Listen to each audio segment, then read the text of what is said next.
guys, I'm going to teach you the next step that the cattail goes through.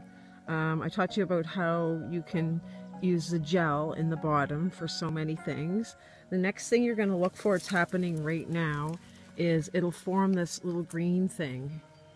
You can eat that. That's really tasty. It tastes similar to corn on the cob. And then it's happening now in some of the other ones that it's all full of pollen. And you can, oh, I'm stuck in the mud here. Thank God I got my boots on. So here is the stage that it's turning to pollen. So what you would do is you would take this, I have a paper bag, and I set it in a paper bag and I bang it. And you can see in there, I got a whole bunch of pollen. Let's show you. See all that yellow stuff? That's the pollen. Watch when I do this. Can you see it come off? I actually took most of the pollen off that one. Let's see if anything comes off this one. Yeah, I got most of the pollen off that one too. I'm getting on pollen today.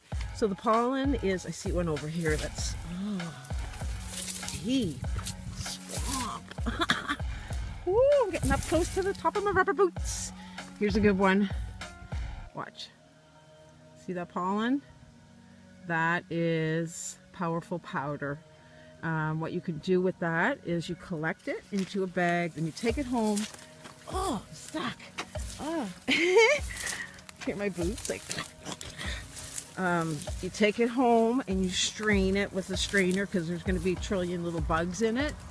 And then you can make cookies or cakes. It works like a flour. So yeah, the whole cattail is edible, even the roots. So today I am still getting the gel and I'm getting the pollen. And I'm going to cut off a few little corn tops and make a stir fry with the corn tops. Here's one right here. Very tasty. And down in the bottom is also the heart. And you can eat the roots too. So the whole cattail is edible. Ooh la la, eat me, he says. I'm healthy for you.